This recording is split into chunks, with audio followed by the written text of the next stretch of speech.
Mick Foley is an American hero. I've wanted to punch Bubba the Love Sponge in the face for over 10 years, you have no idea. And this past Monday, I got to do it vicariously through Mick Foley. Thank you, Mick, indeed. That one moment was worth sticking it out through all those pointless Charm School skits. I also thought it was hilarious that the second Bubba appeared on screen, the crowd erupted into boos and then popped like crazy when Mick laid him out. It was awesome. I mean, come to think of it, that could be a great way to get a wrestler super over as a babyface instantly. Just have him punch Bubba in the face. I could definitely get behind that. That was the best part about iMPACT. Best part about iMPACT in years. Who are we kidding? But the worst part about iMPACT this week was the X Division. Or should I say the absence of the X Division. I mean, it's 24 hours after your quote-unquote X Division Showcase pay-per-view, and you just had Eric Bischoff make it look like you were going to start focusing on it again, and then you don't have a single X Division star even appear on the show? Really? I mean, I'm not surprised, all things considered, but really? See, this is why nobody believes you when you say you want to reignite the flame of the X Division, TNA, because you never take it seriously. I mean, having 3 X Division matches on one pay-per-view and then going right back to business as usual afterwards doesn't count. You need to do more than that. So, that was the best and worst stuff about iMPACT this week. But in general, I thought this was a really enjoyable show.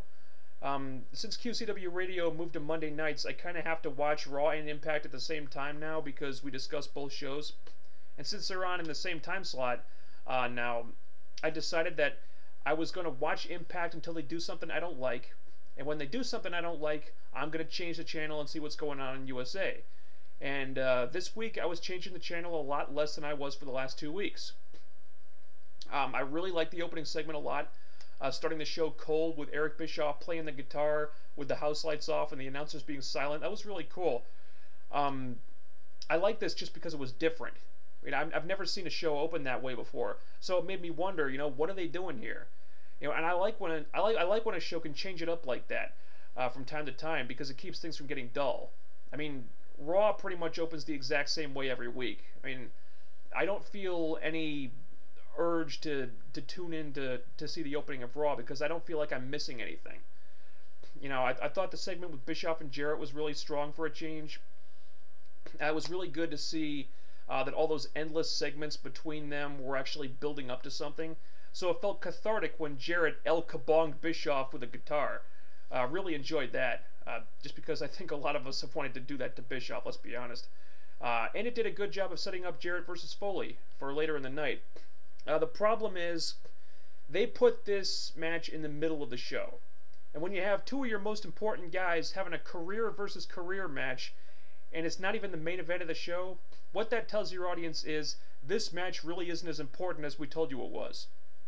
I know I bitch about the overexposure of these guys, but if you want something like this to resonate the right way, you can't just throw it into the middle of the show.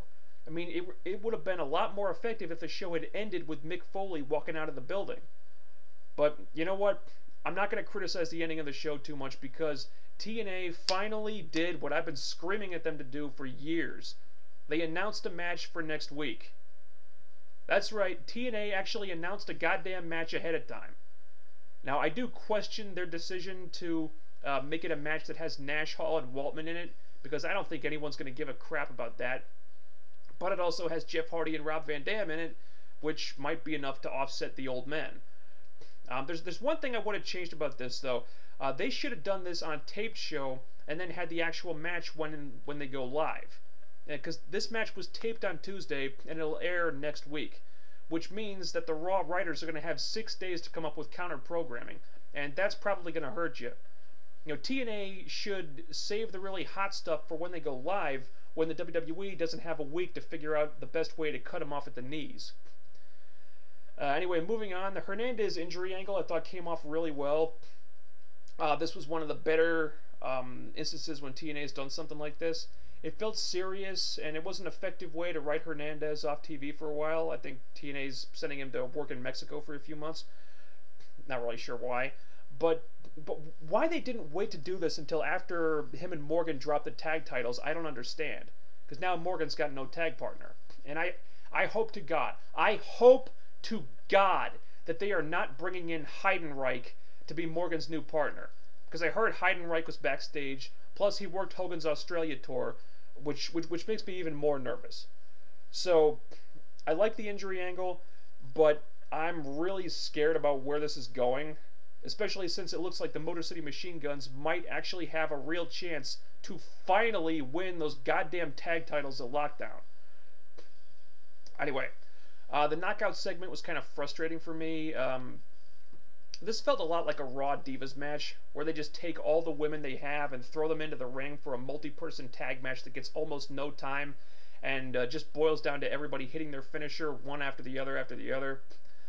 This was a little longer than those matches usually are, but it was kind of a clusterfuck, and it really wasn't that good. I mean, I think it could have been a good match, but the problem is the beautiful people were on the offense most of the time, and that's just stupid as all hell. I mean, when you've got Sarita and Taylor and Tara on one team, what the hell are you doing booking the beautiful people to carry the action? At the very least, you should have had Madison Rayne and Daphne do most of the work for the heels, but the one who was probably in the ring for most of the time was Velvet Sky of all people. I mean, I don't know why Hogan and Bischoff cannot get it through their heads that the beautiful people can't fucking wrestle. I mean, you can still have the heels go over, but for Christ's sake, let the babyfaces carry the action, because that'll give you a much better match. Now, the good news in this situation, aside from Sarita and Taylor finally getting back on TV, is that Daphne pinned Tara to win the match. Let me repeat that. Daphne actually got a pin on somebody. Finally. So, Daphne has at least has like an ounce of credibility now. And she could start to look like a real challenger for the title if they keep going in this direction with her. So I like that. But seriously, this push of the beautiful people has got to end. I mean, it has to end. Please, TNA, I'm begging you. This has been going on for so goddamn long. Just end it, please. And something else I need to mention. Oh, the main event. The main event. Jeff Hardy and Rob Van Dam versus Beer Money. This match got almost 15 minutes. I didn't like Beer Money losing to those guys, but when was the last time any Impact main event got as much as 15 minutes? That overrun is a gift. It's a gift from God. No more bullshit 2-minute main events. Hallelujah. So, pretty good Impact. And the Lockdown build-up started out fairly well, but they need to start announcing more matches for this card. And they need to get the damn X Division guys on the show. At the very least, they should have had Doug Williams and Kazarian on here. Probably the Motor City Machine Guns, too. At least show them like watching on a monitor in the back when Morgan was destroying Hernandez. So, yeah, that needs to happen. But anyway, that's it for me. Just did 2 videos. I'm done for the week. Thanks for the shout-out, Truth Slayer. And I'll see you guys later. Bye.